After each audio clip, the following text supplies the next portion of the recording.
People think I was afraid to die alone. That wasn't it at all. I was afraid of what they'd do to me while I was still living. There's a difference. And if you're somewhere near my age, or if you're watching this because someone you love is, I want you to understand that difference before we go any further, because everything I'm about to tell you depends on it. My name is Cecily Maroro. I am 91 years old. I have been a daughter, a wife, a mother, a widow, and for the last 6 years, a woman who lives alone in a house that is too big and too quiet and entirely, stubbornly, beautifully mine. I have buried my husband. I've buried 2 of my closest friends. I've watched my children grow into people who worry about me in ways that are loving and suffocating in equal measure, sometimes in the same afternoon. And I have spent more hours than I care to count sitting in that armchair by the window, the green one, the one Gerald always said clashed with everything, thinking about what it actually means to be old in a world that has decided old is a problem to be managed. I want to talk to you about that.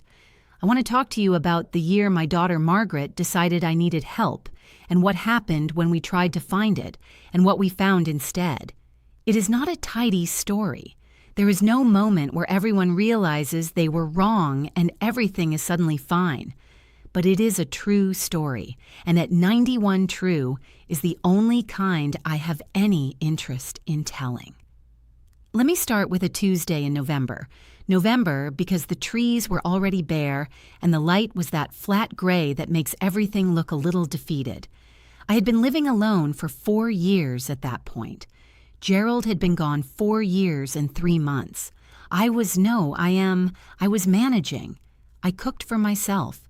I kept the house. I paid my bills. Though I'll admit the online banking still makes me feel like I'm performing a magic trick I don't fully understand.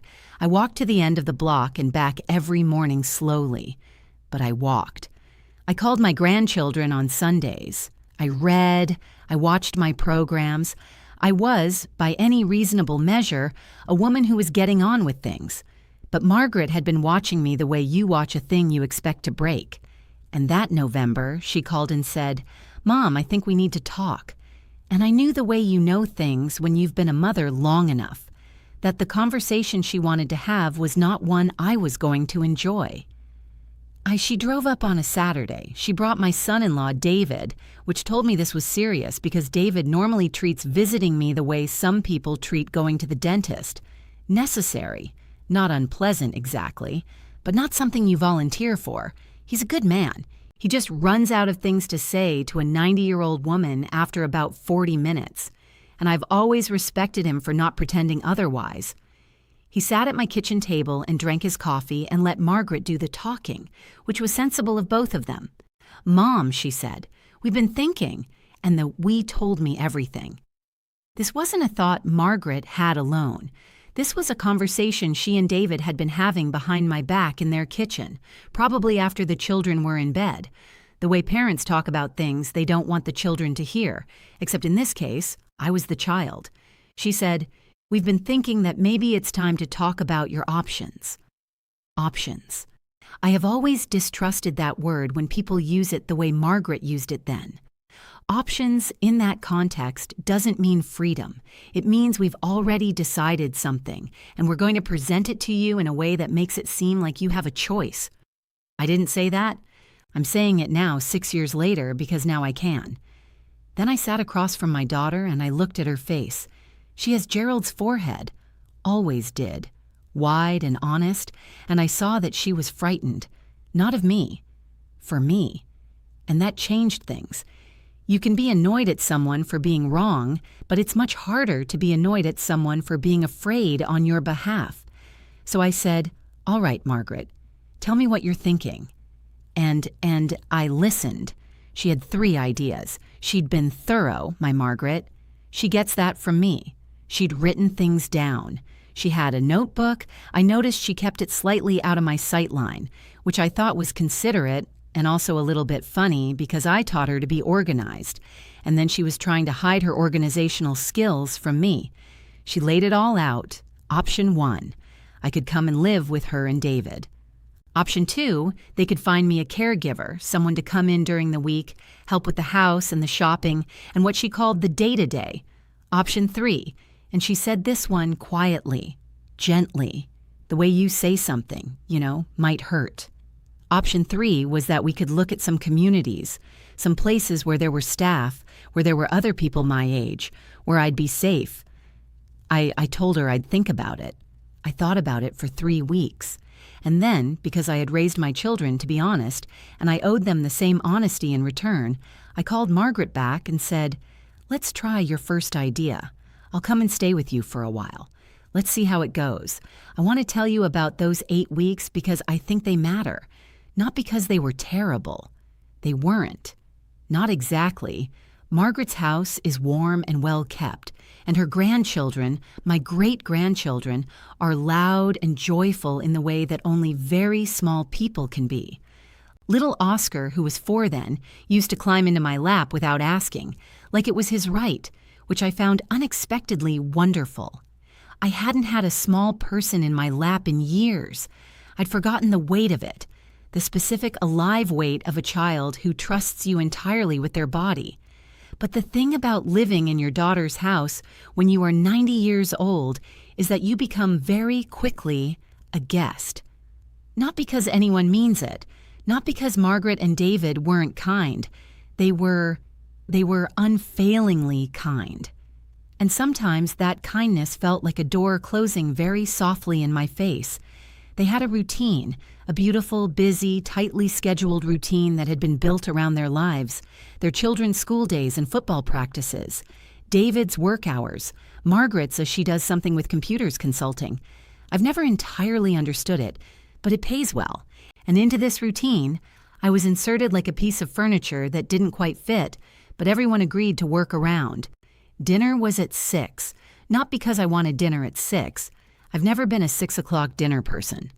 Gerald and I always ate late, 7:30, sometimes 8, with the news on low in the background.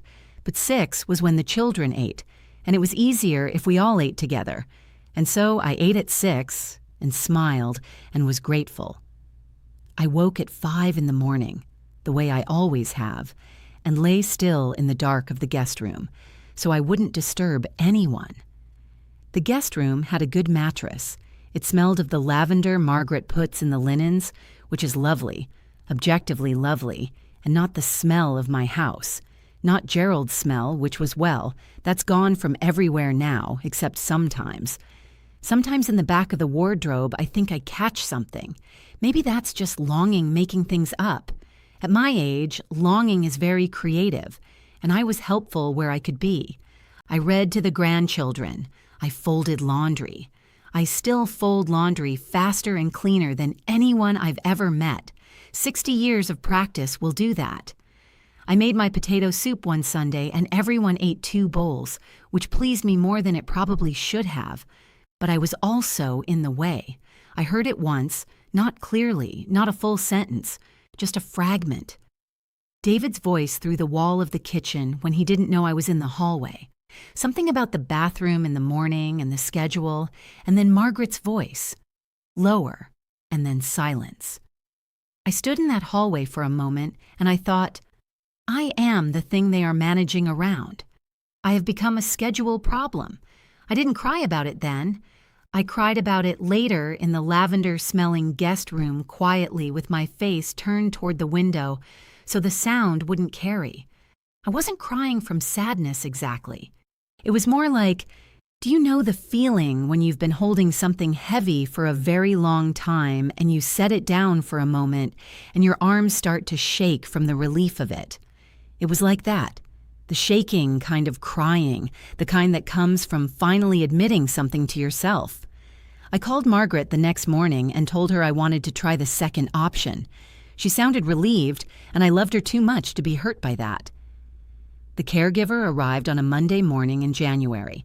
Her name was Brenda, and she was a brisk, efficient woman of about 55 who had clearly cared for many elderly people and had her methods firmly in place. She was not unkind. She was professional. She arrived at 8 and left at 4 o'clock, And in between, she cleaned my kitchen in a way that meant I couldn't find anything for 3 days afterward. And she made me lunch that was nutritionally appropriate and completely without salt. And she sat with me in the afternoons watching programs she chose because the remote was somehow always nearer to her. She called me Mrs. Marrow after 40 years of being Cecily, of being Mom, of being Grandma Cece. I was Mrs. Marrow, which was my mother-in-law's name. God rest her difficult soul. I know you're expecting me to say I was ungrateful. Maybe I was a little. But I want to explain something about what it means to have a stranger in your kitchen when you are old and alone. Your kitchen is not just a room. It is the room where everything important in your life has happened. I made my children's lunches at that counter for 22 years. I cried into that sink after my mother died. I danced badly slowly with Gerald in that kitchen the night we got the news that Margaret had passed her medical exams because he'd had a glass of wine and I'd had 2, and we were so happy. We didn't know what to do with it.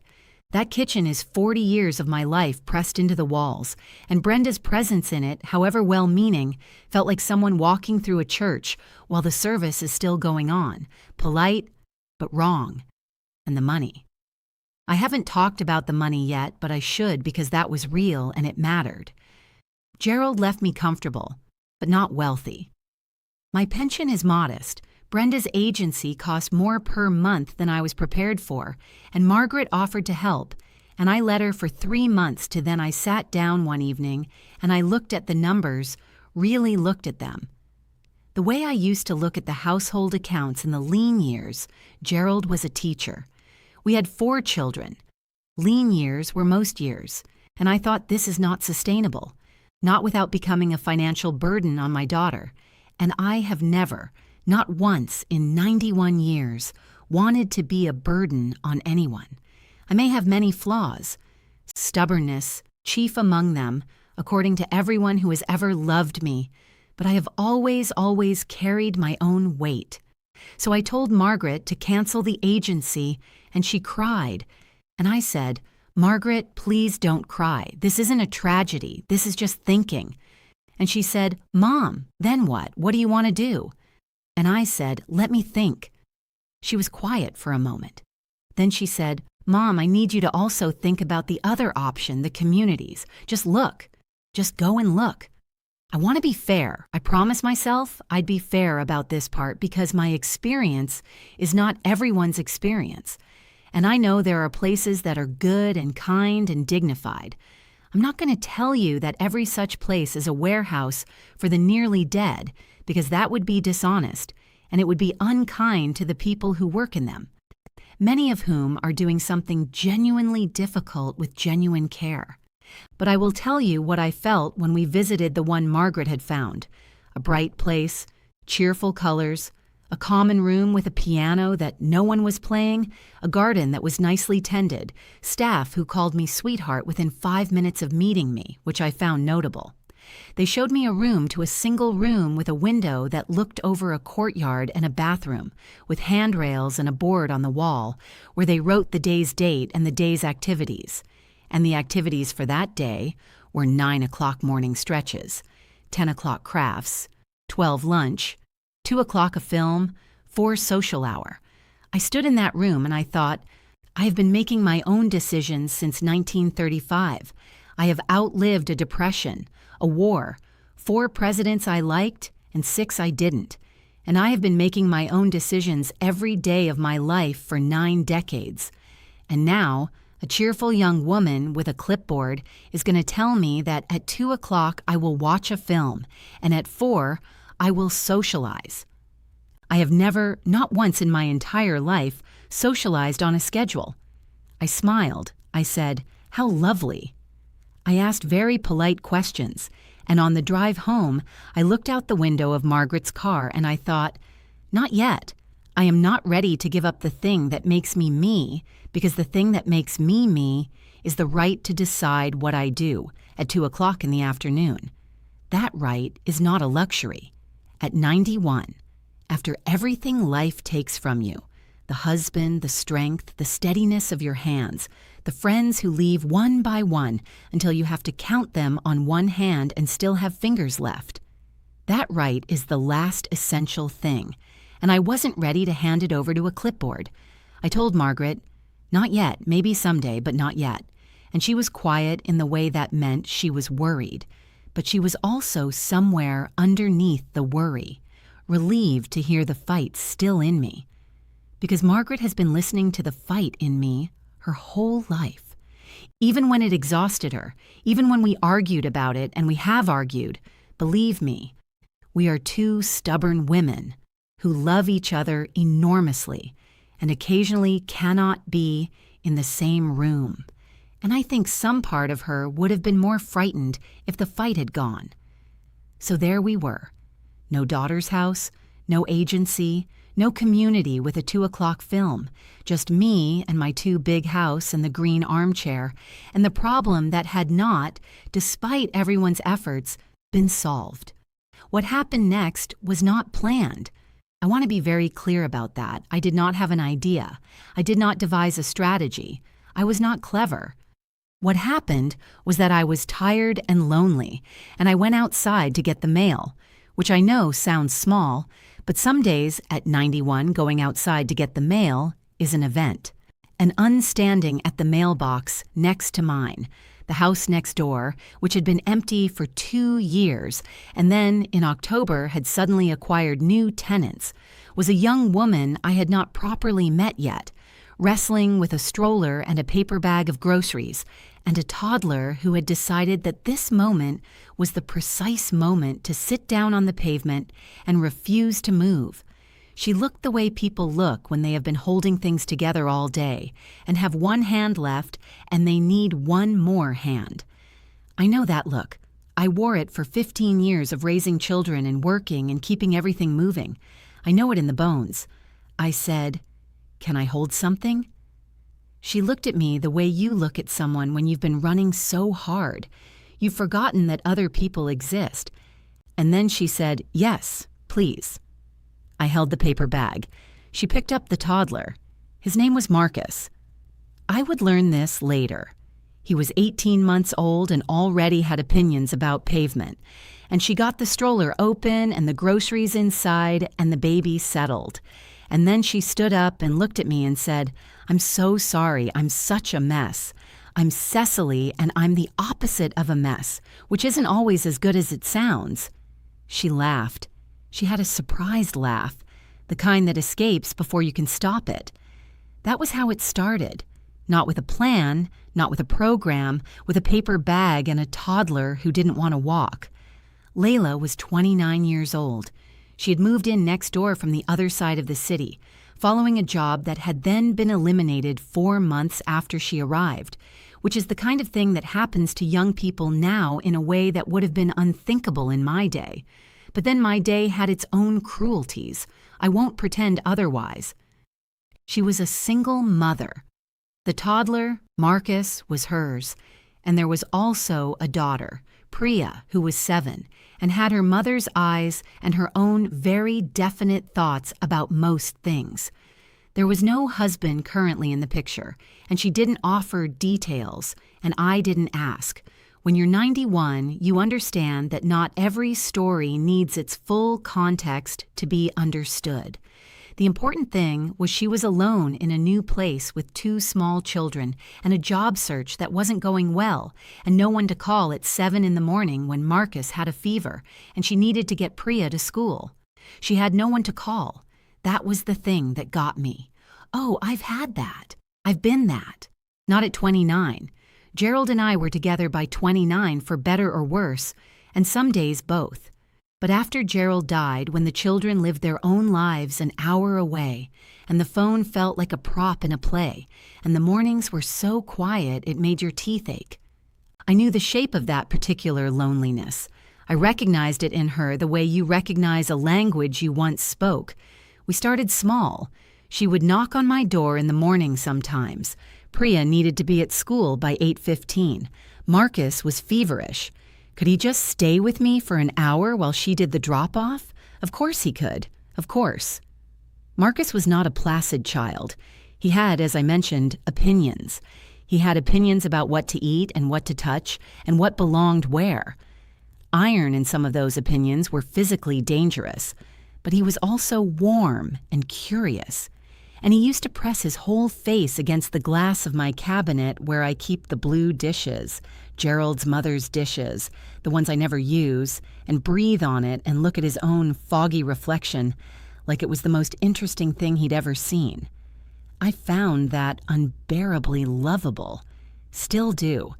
And Priya was 7, which is an age I have always found underrated. 7-year-olds are old enough to have real conversations and young enough to still find old women interesting, rather than embarrassing.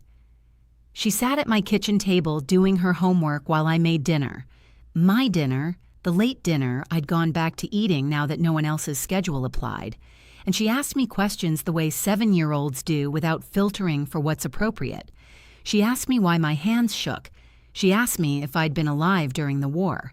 She asked me if it was true that people used to have black and white vision, which told me she'd been looking at old photographs and drawn a logical but incorrect conclusion. She asked me once very seriously whether I was afraid of dying, and I said a little, but mostly I'm just very tired by 9 o'clock, and that made her laugh so hard she nearly fell off the chair. I hadn't made a 7-year-old laugh like that in years. I hadn't realized how much I'd missed it. Illa, in turn, started coming to check on me. Not in the Margaret way, not with the clipboard and options energy, not with the weight of worry pressing against everything she said. She just knocked. She brought things sometimes, a container of whatever she'd made for dinner, which was often good and occasionally alarming. She went through a phase with something called shakshuka that I have mixed feelings about. She'd sit in the kitchen while I made tea and talk, really talk, the way people used to talk before everyone started looking at their phones in every available silence.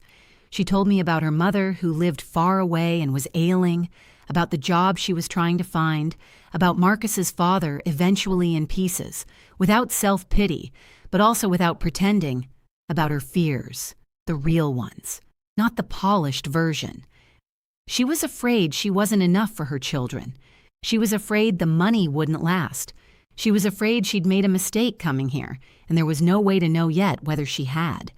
And I recognized all of it. The specifics were different. Her life and mine are separated by 6 decades and more change than either of us could fully account for. But fear arranged itself the same way in a woman's chest in 1967 and in 2018. I know that now. Fear doesn't update its methods. I told her things too, things I hadn't told anyone in a long time because there was no one to tell them to, or the people I might have told were gone. I told her about Gerald, the real Gerald, not the sanded-down version you present at funerals, but the complicated man who was brilliant and sometimes selfish and who loved me in ways that were imperfect and real. I told her about the year after he died when I used to leave his coffee cup on the counter in the morning because I wasn't ready to put it away yet. I told her about my friend Dorothy, to who I've never entirely recovered from losing. Dorothy Sable, who was funnier than anyone I've ever met, and who died of a stroke at 78 in the middle of a sentence, which was, her daughter said, exactly how Dorothy would have wanted it. I hadn't talked about Dorothy to anyone in years because the people who remembered her as I did were mostly gone. Illa didn't know Dorothy, but she listened, and that was enough. It might have been more than enough. It might have been exactly what I needed. By spring, things had shifted in ways that were hard to describe, but impossible to miss. I watched Marcus 2 mornings a week so Illa could go to interviews. Illa's daughter, Priya, had developed the habit of stopping at my door on her way home from school. Just to say hello, she always said. Just to see if I needed anything, though she was 7 and then 8 and then 9. And what she actually needed was to sit in a quiet kitchen with someone who wasn't stressed. And I could give her that. Illa helped me with the grocery shopping, which I'll admit had become genuinely difficult. Not the choosing, I can still choose a tomato better than anyone, but the carrying, the lifting, the logistics of a body that doesn't always cooperate. She changed a light bulb I'd been leaving alone for 6 weeks because the step stool and I were no longer on speaking terms. I killed her basil plants 3 consecutive times before I managed to grow her a new one from my own, which I did feel proud of. We were not a family. I want to be precise about that because the word family can crowd out other words that might be more accurate. We were something older than that or differently shaped. We were neighbors in the original meaning. People who needed each other and showed up for each other and asked for help and offered it without turning it into a whole production. My mother's generation would have recognized it immediately. Mine recognized it with a kind of grief because we'd been so busy building lives that insulated us from each other that we'd forgotten this was how people used to live, how people used to survive. Margaret visited in April that year. She stayed for a weekend. On the Saturday afternoon, Illa knocked with Marcus on her hip, and a question about whether I had any time, which I did, and which turned into her and Margaret sitting at the kitchen table for an hour talking about some television program they'd both been watching. While Marcus tried to fit an entire wooden spoon into his mouth, and I made tea, and Priya read a book in the corner with her legs over the arm of the chair, the way children do when they're comfortable somewhere. Margaret was quiet on Sunday morning, and before she left, she said, "Mom, you seem..." And she stopped. I waited. She said, "You seem like yourself." I didn't know what to say to that. I hadn't known I'd stopped seeming like myself, but I think she was right. I think somewhere in those months in the business of being useful and being needed and being honest with someone and being listened to in return, I had come back to something I'd been drifting from, not a person I'd been when I was young. You can't go back, and I've never wanted to. There's too much I know now that I didn't then, but the person I'd always been when I was at my most myself, stubborn, interested, particular about tomatoes, willing to kill the basil 3 times before I got it right. I am 91 years old. I live alone. I am still most days afraid, but I have found that fear is not the thing that determines whether you live well. What determines whether you live well is whether you decide every day to keep reaching across the space between yourself and another person and offering whatever you still have to give. I couldn't give my daughter a mother who didn't need anything. I couldn't give Brenda the agency, a woman who wanted to be managed. I couldn't give that cheerful community with its 2:00 film schedule a resident who didn't mind handing over the last of her own authority. But I could hold a paper bag for a tired young woman at a mailbox. I could watch a toddler for 2 hours and marvel at the way he breathed on cabinet glass. I could sit across a kitchen table and tell the truth and listen to truth being told in return and find that the exchange left both of us a little less alone. That's what I found when all the options ran out. Not a solution exactly, more like the thing that was there before we started calling these things solutions. Community, the old kind, the kind that spilled out of proximity and need and the willingness to knock on a door. I still have hard days. I fell last January in the hallway, not the bathroom, though I appreciate the dignity of the distinction.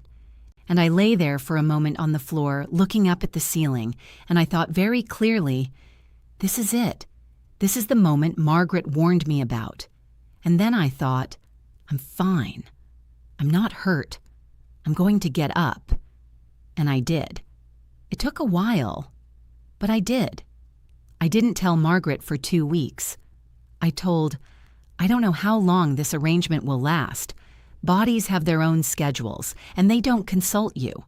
Some morning I will wake up and the step stool, and I will have a more serious disagreement, or something else will happen that is less recoverable. And then the question of what comes next will have to be answered in earnest. I know that I've been 91 years on this earth. I'm not going to pretend I don't know how stories end. But here is what I know right now in this afternoon, in this green armchair that clashes with everything. I am not managed. I am not a schedule problem. I am not Mrs. Amaro to strangers who mean well. I am Cecily, and I made my own lunch today. And this morning, Priya knocked on the door to show me she lost another tooth, and Marcus, who is 3 now and opinionated about everything, has apparently decided that I am his best friend, which he announced to Layla last week without any prompting and which I found so surprisingly moving that I had to pretend I was looking for something in the kitchen so she wouldn't see my face. Don't go somewhere to be taken care of before you've tried something else. Before you've knocked on a door, before you've held a paper bag, before you've sat across a kitchen table from someone who is struggling in a different direction than you are, and discovered that 2 struggles faced together are sometimes lighter than one. I'm not telling you it's easy. I'm not telling you it solves everything. I'm 91 years old. I'm done pretending that anything solves everything. But I am still here in my house, in my armchair, with my late dinner, and my grandchildren on Sundays, and my neighbor's daughter's footsteps on my porch, and my blue dishes still behind the glass where they belong. That is enough. That is, I have finally understood. Exactly enough.